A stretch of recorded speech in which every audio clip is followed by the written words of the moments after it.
one on my end. And so we only have 45 minutes for this webinar this morning, the afternoon, depending on where you are. So we will go ahead and get started.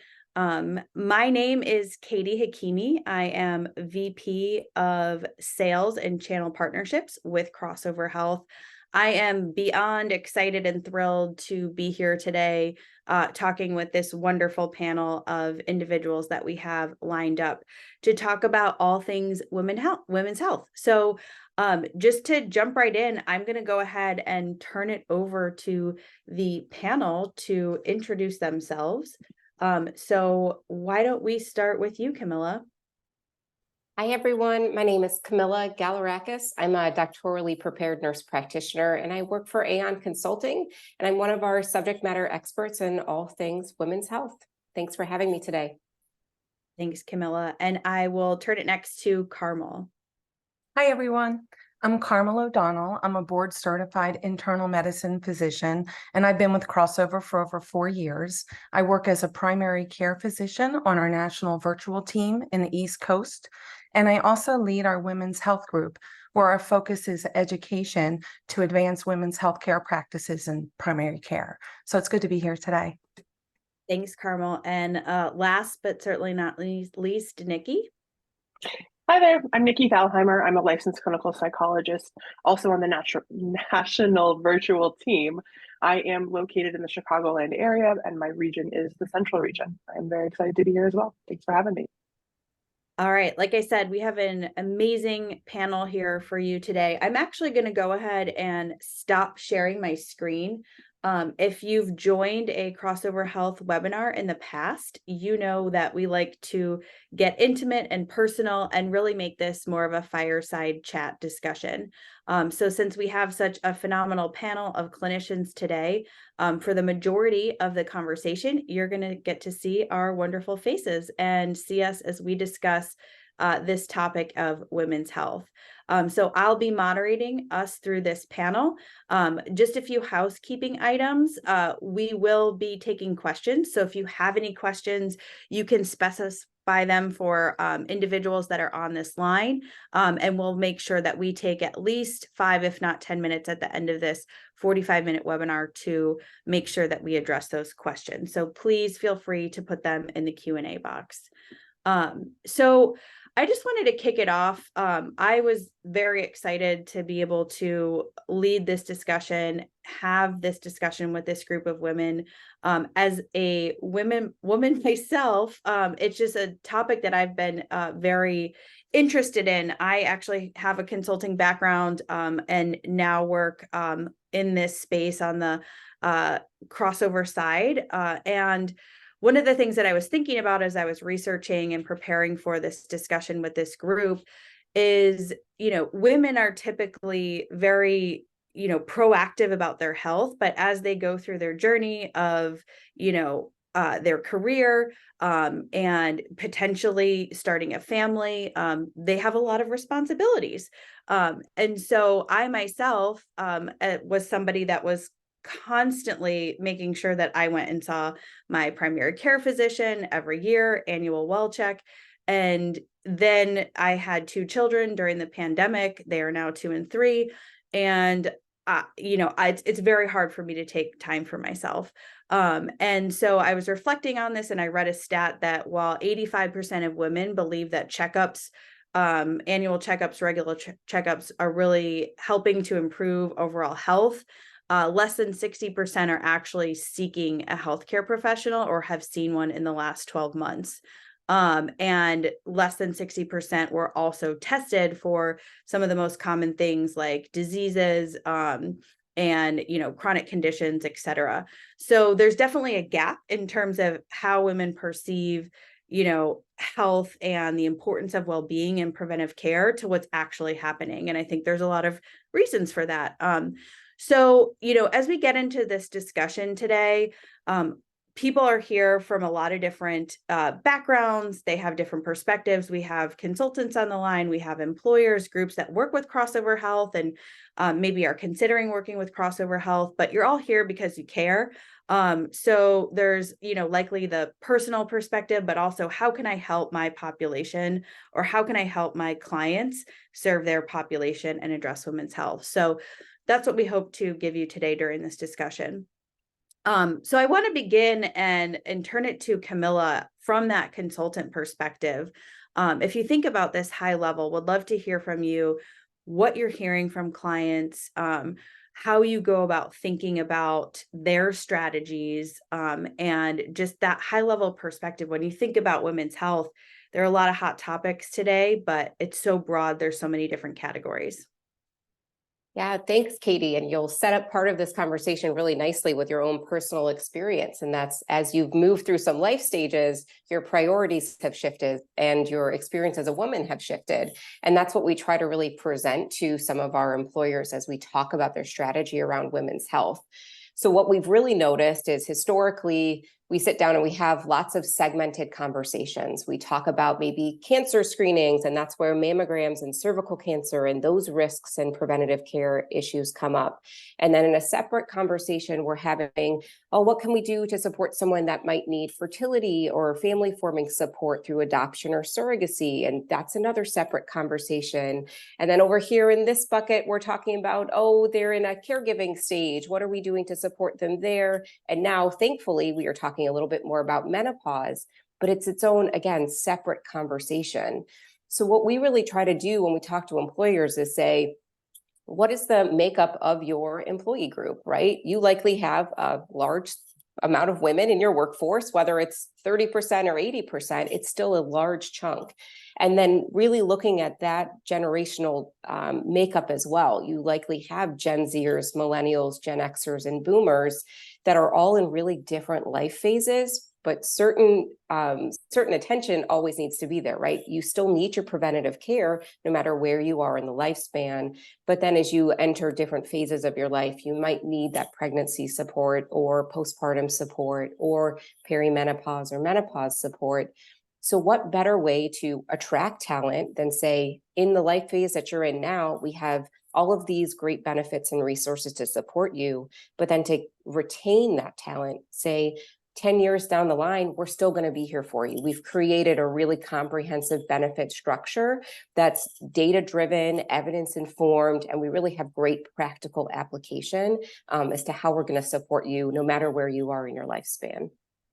Yeah, that's great. And I think hearing that there's a broad spectrum of ways to support the population, and thinking about the different tools and resources that can be used. I want to circle back to that, but as we get along in this conversation, especially about just specific things employers can be doing. But I think first, part of this conversation that we want to have, one of the things that we've talked about is just the importance of that education and awareness. And so if we think about it from a clinical perspective, I'm going to use menopause because Camilla, you mentioned menopause is now, thankfully being brought to the attention. Admittedly, as I go through my own journey, I'm in my mid-30s and it's something that seems off on the horizon. Like I just had 2 kids in the last 4 years, but, I wouldn't know what to look for or, what to think about as I get into that, transition of my own health journey. So, Carmel, I'd love to hear from you as a physician, just your experience in working with, members on their health journey and, the experience of how you talk to them about menopause and what's happening with their their own health and your experience of how it comes up or maybe doesn't come up in the work that you do as a primary care physician. Thanks, Katie. My experience is primarily that menopause care in particular is provider driven. It's not common for women over the age of 45 to seek out care to talk about menstrual changes or symptoms or seeking treatment for menopause. So it really is, as from an engagement standpoint, more of a provider-driven experience. And there's different reasons for this. One, Katie, you mentioned time constraints. So women are the primary caregivers to their children. Women are also the #1 unpaid caregivers to elderly family members, which is definitely a common occurrence in this age group. And when you consider all this, and then the fact that women work full-time and run the household, there's very little time left over for self-care or preventive health.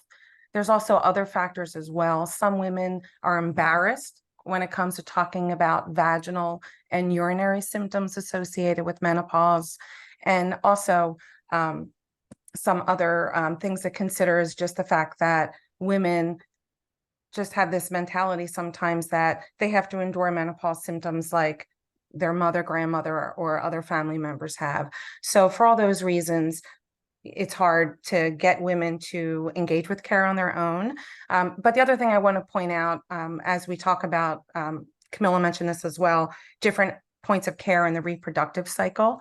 When you look at some other points of care, it doesn't apply to all women. So such as like contraceptive care, pregnancy, fertility planning, but 100% of women who achieve midlife will go through menopause. So it's important to have these conversations. Up to 80% or more women will experience vasomotor symptoms, which are the cardinal symptoms of menopause. And there's also associated risk for chronic illness, such as osteoporosis and heart disease. So it's important to engage with women, talk about their symptoms, have these discussions, and talk about steps that can be taken to lower their risk for chronic illnesses. Yeah, that's helpful. A couple of things I'd like to point out. One, I did tell you we were going to get personal, and we are talking about women's health. So, I think the education and just the things that you're sharing, Carmel, are so important. Like I said, for many women, getting education up front about what they may be going through in a life phase or life cycle, it just hasn't happened in the way that it needs to, historically. And so having that conversation, getting educated, hearing about different symptoms and things it's very important. Um, turning kind of taking a shift with that. Obviously, you can experience many different symptoms. You may not know, what's happening with your body. You may not be expecting it. And if anybody, that's on this webinar outside of the four of us is also a woman, there's a lot of emotions. And so, Nikki, I'd love to hear from you from your perspective around the importance and the value of mental health and behavioral health and, the integration of those resources. Because, I think oftentimes that can be overlooked. We're trying to break down barriers and stigma, but it's still a big thing. It absolutely is. And I think that's exactly the word for it is there's stigma, right? There's stigma around mental health, period. Nevertheless, if we're going to talk about bodily changes, there can be shame. There can be so many different layers and those feelings informed from so many different places that as Carmel said, if you have reached midlife and you have these body parts, you're going to hit menopause, right? So there's going to be what those symptoms are can look very different, right? There's a big range there. But the idea that this is going to happen, and yet we don't talk about it. And so much of mental health is, I like to say, we talk about the things that we don't talk about anywhere else, right? The power of a therapeutic space is it stays there, right? Outside of some more, extreme examples of confidentiality and things like that, what we talk about stays in the space. So we can vent about the frustration of that hot flash and no one around you understanding what it is or what that experience is like. It's really powerful. It's really, really powerful. And especially as we're talking about, again, busy moms, the accessibility. I'm on the virtual team, right? So I only see people virtually. And so many working moms say, if I had to come to your office, I wouldn't come. But I can hop into a conference room on my lunch hour and talk to you and not miss a beat. And that makes a huge difference in terms of care fitting into what that caregiving, the sandwich generation being squeezed of all these different, roles and responsibilities. That allows accessibility in a very different way.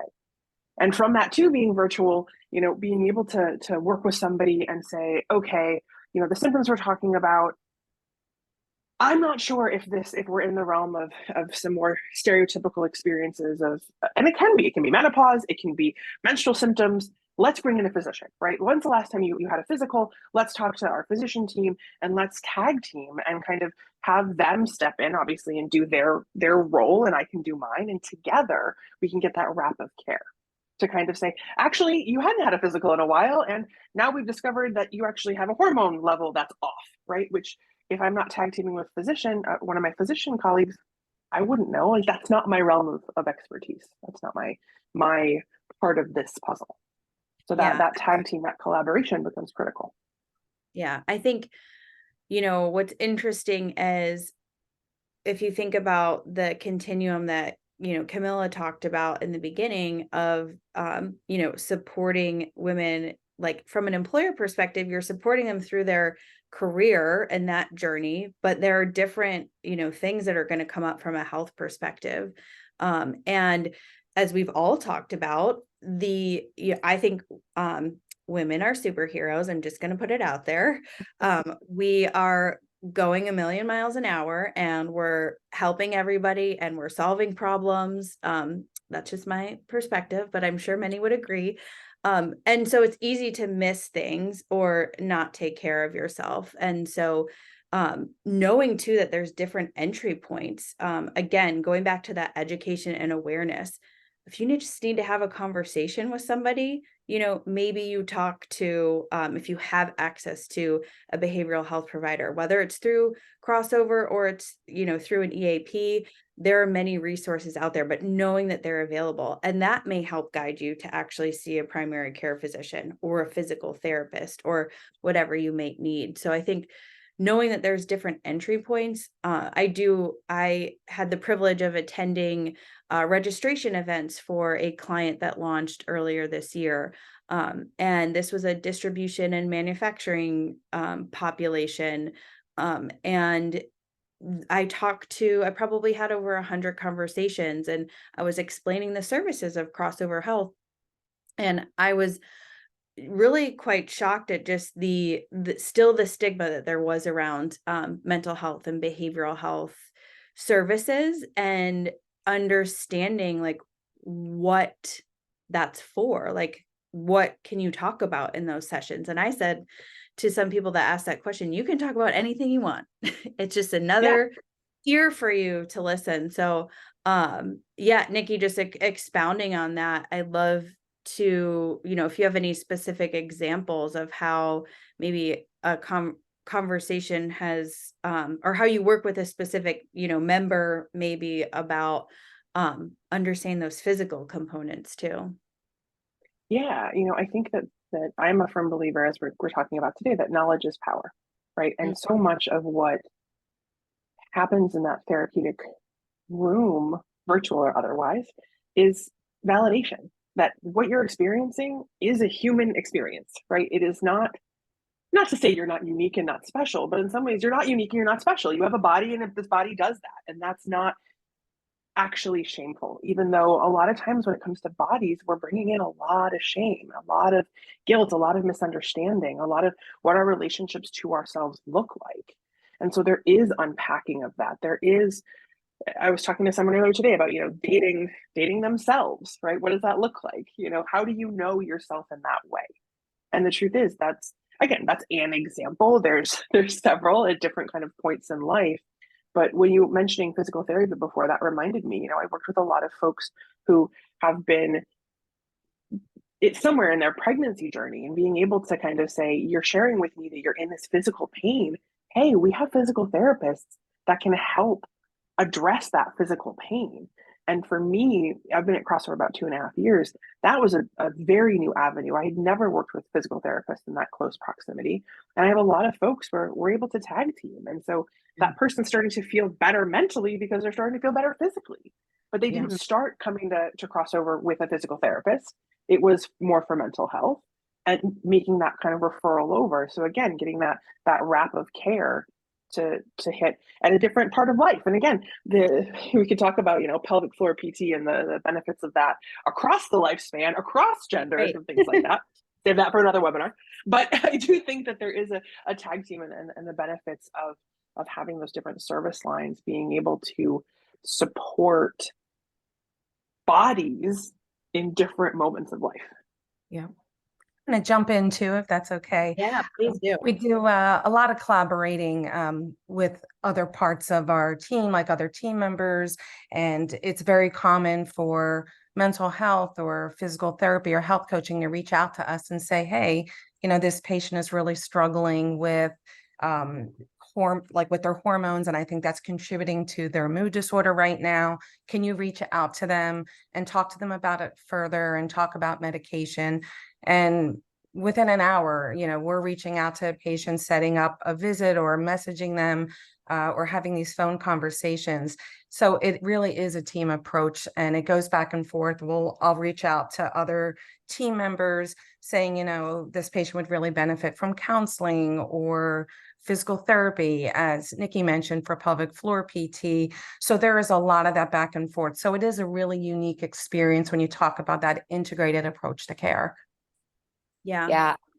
I would just add on, Katie, that integrated care model is so essential. So whether you're doing that through a crossover, right, you guys have this really robust approach to how you address patient needs, or if you're even if you have crossover and then some other pieces and parts in the ecosystem of vendors, how are you connecting them all together? Because like we've kind of already been talking about, none of these things exist in a silo. You don't just have depression, likely there's a link to something else. You don't just have menopause, right? You have some maybe physical therapy needs or some psychological needs.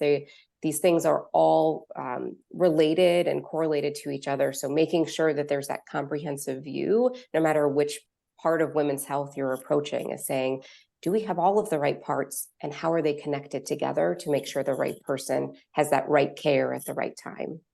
Yeah. Exactly. I feel like we're all going to say things at the same time. One final point about this I want to mention is that, like, always, like, keeping in mind from like that holistic perspective, all the factors that contribute to optimal health, right? So separate from any symptoms or problems they're currently experiencing, the importance of lifestyle measures and making sure they have adequate nutrition and exercise, and talking to them about tobacco cessation, stress management, achieving and maintaining adequate sleep. That should be across the board for all of our members, right? Preventive health. So again, that's where this integrative approach really comes in, because we should be looking at all of that on top of the symptoms that women are experiencing through different aspects of the reproductive cycle or with other acute or chronic illnesses. Yeah, absolutely. I couldn't agree more. Nikki, were you going to say something as well? Yeah, just in the same kind of line of that, I think that integrated approach, and particularly women in these different aspects of life, having a team behind you. I've had so many individual members say, I feel better just knowing I have this team. I have people who are reaching out. Somebody may need to cancel an appointment, and I'll follow up and say, hey, let me know if you want to schedule something else. And they're like, thank you so much for reaching back out to me. It slipped my mind. Right. And so that proactiveness in terms of saying, I can say, hey, we've been meeting. Do you want to meet again? I've had so many folks, particularly oftentimes working moms, to be honest, I've noticed that pattern, say, yes, I honestly don't know that I would have remembered to reach back out to you, but you asking me, yes, what do you have available, and the soonest possible time often. And so that just being able to rest in that team. Yeah. And you're reducing the stigma by opening the door to say, this conversation is open to talk about your symptoms, to talk about your health, what is going on with you. Because I think that first step of someone reaching out to a member to say, hey, we are here for you to discuss X, Y, and Z. We know these things happen. And then I might identify and say, that is going on with me. There is someone I can talk to, because you don't always know who your resource is to start with. So that proactive outreach is a really encouraging step for members to engage with. Yeah. So I want to kind of take that and think about from the employer perspective, because what we're talking about is so amazing. And if you have access to this integrated care team, I mean, it sounds, magical. And like, if they're proactively reaching out to you and you're just like, oh, thank you, I needed that.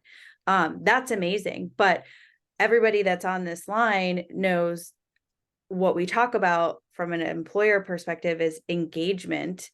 And like, how do you even know it's there? Like, you may have Carmel and Nikki in your back pocket, like I do personally, but you know, if you don't know that crossovers there or the resources that they actually have, or even, you know, Camilla, from your perspective, thinking about clients that you work with, you know, I'd love to just hear, you know, Camilla, maybe we could start with you. You talked about the strategy at the beginning, but like, what are some low hanging fruit things that can be done? Because I think we talked about the importance of integrated care to support, you know, individuals on their holistic well-being, you know, preventive care journey. But now in the employer benefits space, there are thousands of vendors out there, and it's a ecosystem by a million vendors. And so it doesn't necessarily show up that way. So you may have the, you know, privilege of having a solution like a Crossover Health that's going to provide this integrated care model. But you may not, or you may have a, you know, primary care only with Crossover Health, but have other solutions that can plug in. So I think just talking through, and Camilla, again, from your perspective, it doesn't have to be a vendor or a solution or an app. Like, what are some of the key things that you can be thinking about to address what we're talking about, to get engagement and get women to start, you know, being more educated, or even just, you know, family members that have females in their lives so that they can be supportive?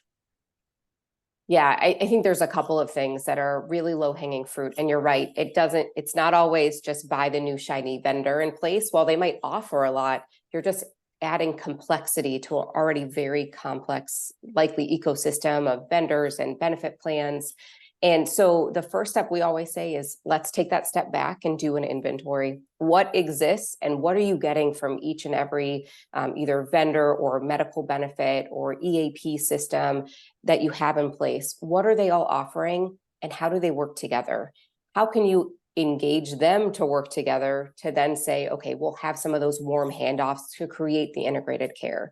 So that's kind of from the employer strategy side. That's a really easy thing to spend a couple of weeks just digging really far into all of your well-being support mechanisms and create a structure around that. And then how do you get people to engage with it? Communication is always key, and we talk about it in a lot of different ways. A lot of times when we speak to vendors or benefit plans, we talk about targeted communications. Who do we send this to? When we talk about women's health, especially menopause, like we talked about, 50% of the population is going to experience this at some point. You don't need to wait until you're going through it to understand it and start conceptualizing what menopause is. And if you're a male, you have a mom, maybe you have a wife, maybe you have a sister, or maybe you just work with other women. And really, it's an exceptional thing to create education that's kind of equitable for everyone, to say, this is what menopause is. It is not some big scary thing.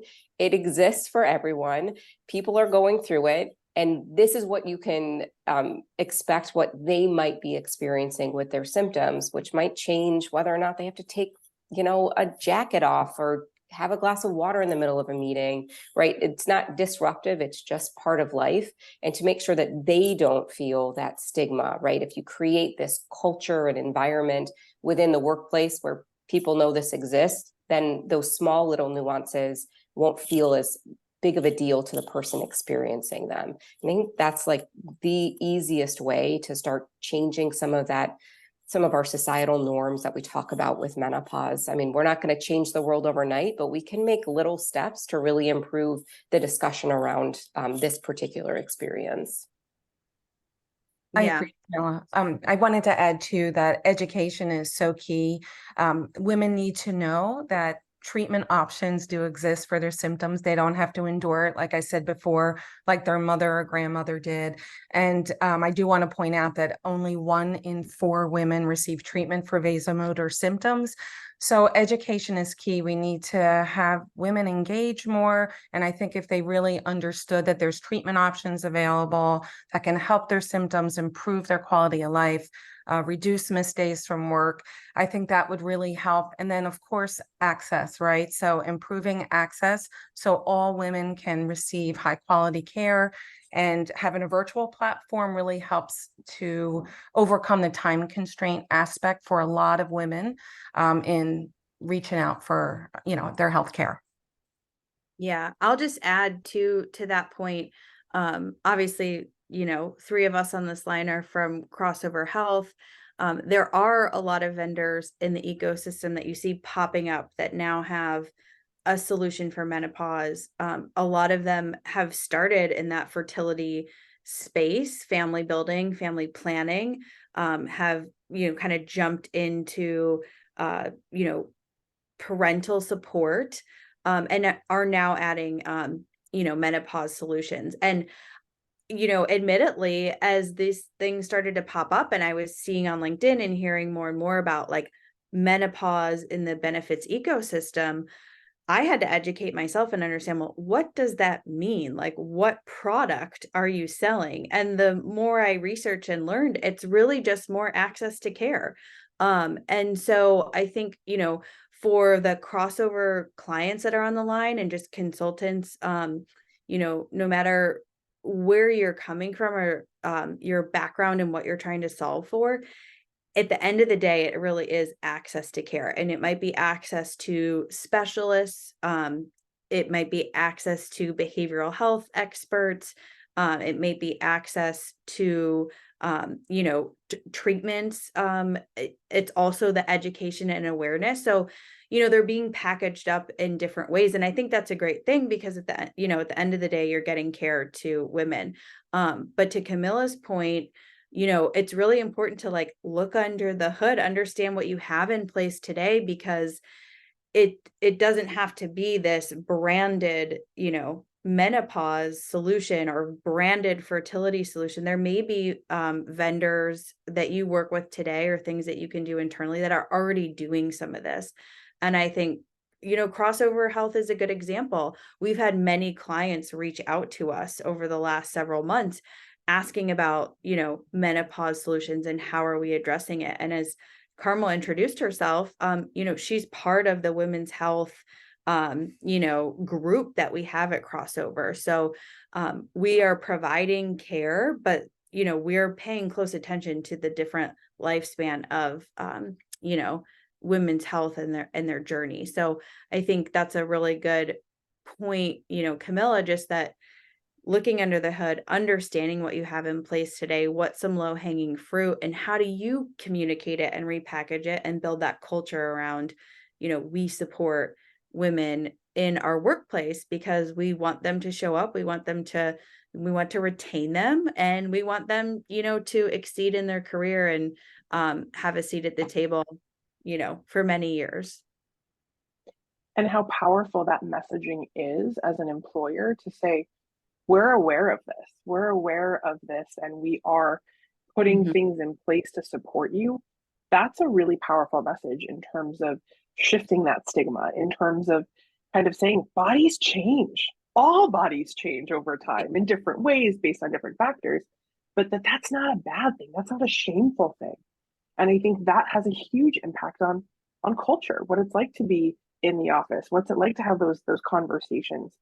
Acknowledgement of our humanness is really powerful. It sounds so funny to say it out loud, but it really has some far-reaching effects. Yeah, absolutely. So we have about 10 minutes left, and I have seen some questions start to pop up. And I think the value of the way that we do these webinars is to really get feedback from the audience and answer questions. So I'm going to start to go through some of those. And as I do, again, if you have questions, if anything that we've talked about has really piqued your interest and you want us to dive into deeper in these last 10 minutes, please, feel free to submit them. So the first question is for Carmel.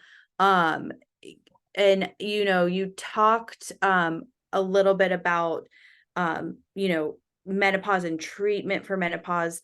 You hit on the chronic condition piece, but can you share more about like some of the actual chronic conditions associated with menopause, and if you're more high risk for, Sure. specific conditions if you're going through menopause or perimenopause? Absolutely. So, osteoporosis or decrease in bone density is a chronic illness associated with menopause. And again, there's treatment options for this, not only for prevention, but for treatment. And heart disease, this is huge. World Menopause Day was October 18th, and the theme this year is cardiovascular disease. So it's so important for women to know their personal risk factors for heart disease. And you may hear the term know your numbers, but that's what it's really referring to. Like, women should know their personal modifiable risk factors. What's their body mass index, blood pressure, and not only knowing these numbers, but knowing what normal is and what steps you have to take to improve these numbers. Other numbers are knowing your diabetes screening status, cholesterol screening, waist circumference. These are all important, and working with your provider and care team, again, with that integrated approach to address lifestyle measures, you could lower your cardiac risk. And there's a shocking statistic that an estimated 80% of cardiovascular disease, and this includes stroke and heart disease, is preventable with modification of risk factors. And keep in mind that heart disease remains the #1 cause of death for both men and women. So it's really important for everyone to know their numbers, but also knowing other risk factors that are modifiable: eating a healthy diet, exercise, managing stress, sleeping well, avoiding tobacco, excessive alcohol intake, avoiding excess alcohol intake, and all the other numbers that I mentioned. So it's super important to know your risk, lower your risk, and work with your care team for optimal health. That's Yeah. really helpful and pointed. Nikki, go ahead.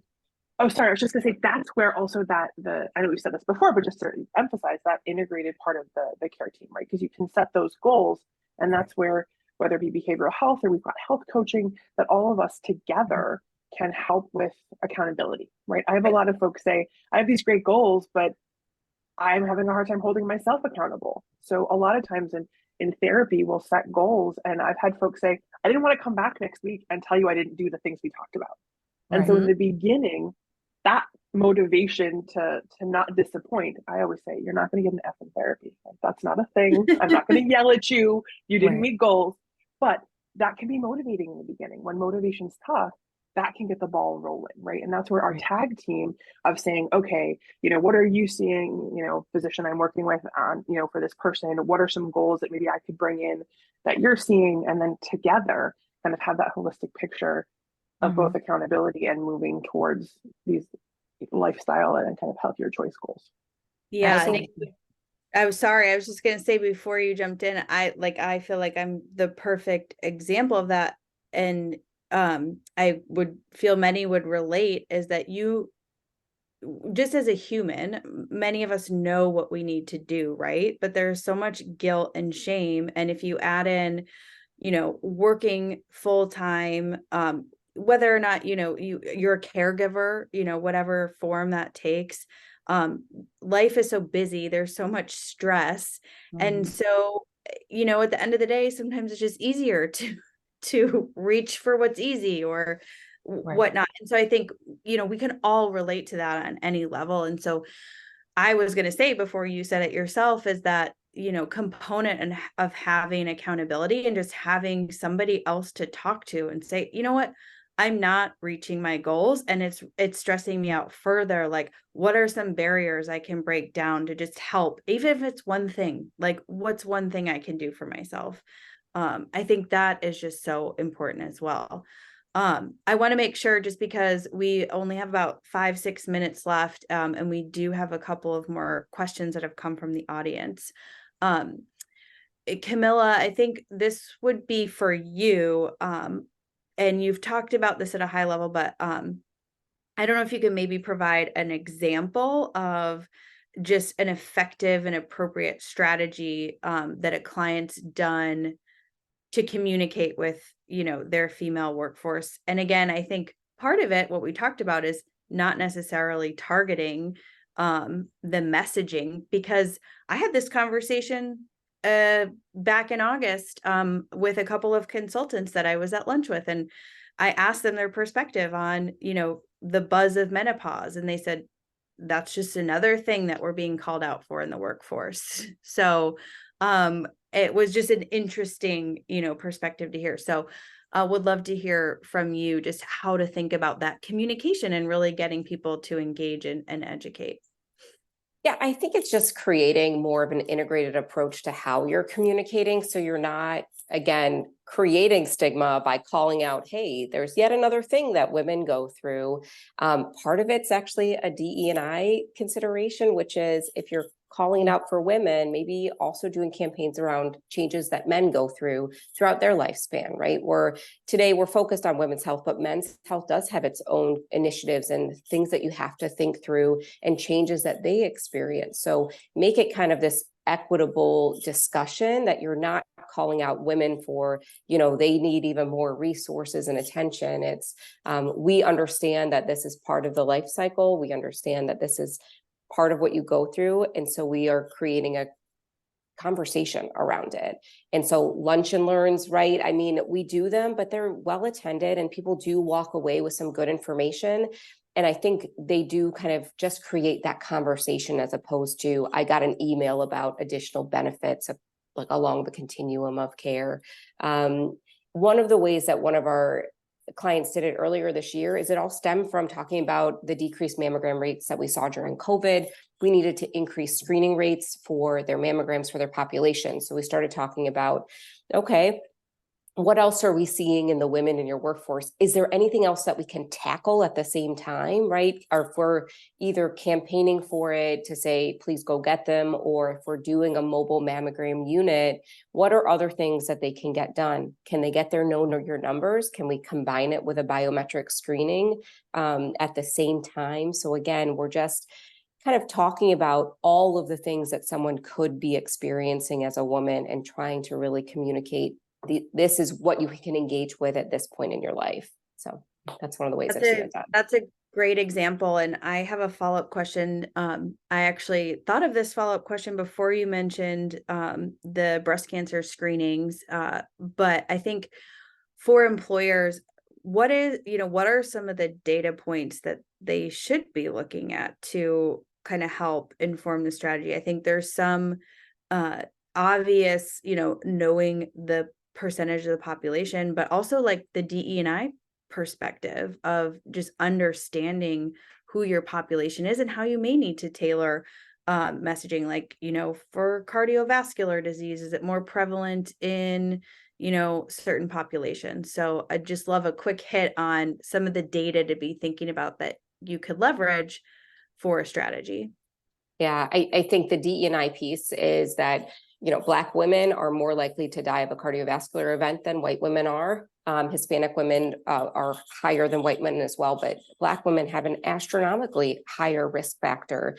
And one of the things around know your numbers is also know your symptoms, right? Women weren't engaged in research or weren't researched until the mid-1980s when it was required by the FDA. So all of those published like heart attack symptoms are actually what men predominantly experience. So you also have to do some education around what are the most common symptoms in women for heart attacks. And then also stroke is a really high risk factor for Black women. And that all kind of stems from cardiovascular health. So knowing your numbers and then kind of knowing your symptoms of what you're at risk for. So that's one way to think about it. That's great. Well, I am the timekeeper here, and we just have 1 minute left. And I did see one more question, but as we wrap up today, I wanted to share my screen again. We've had an amazing conversation. I've really enjoyed it. I think we could probably keep going for the rest of the afternoon if we were allowed to. So I think one of the things, and this goes with the last question that I received from the audience, is would Crossover be willing to do a webinar for women at a company, even if they're not a client of Crossover? And I think from my perspective, yes, we have so many great resources. Obviously they're taking care of their members, but I think we can work something out. And I think at the end of the day, we all want to be a resource for you. So if there's anything that resonated with you during this discussion, if you'd like to elaborate on further, that's really the goal of this, because, you know, we're trying to help people, educate people, bring awareness to various populations. And so I've provided my all of our contact information up here. I'm probably the least qualified to speak about the clinical perspective, but I'm still happy to be a resource to get you to these amazing individuals that are on the line. So I just, in the last minute here, want to thank everybody for attending. Thank our panelists. We will be sending and you will receive a copy of this webinar. So you'll have access, as I'm showing my screen, to this contact information. You can take a picture of it right now if you'd like to as well. But open-ended, we want to be able to support your populations. We want to be a resource. And so we really appreciate you taking the time to hear this discussion today, listen to this great panel. And hopefully we piqued your interest just in terms of how you can, you know, further support those in your life or at your employer in all things women's health. And I'm sure this group would be happy to have additional more pointed conversation. So just thank you again to the entire team. All right. Thanks, everybody. Have a great rest of your day, a great rest of your week, and we'll talk to you soon. Thank you. Thank you. Thank you.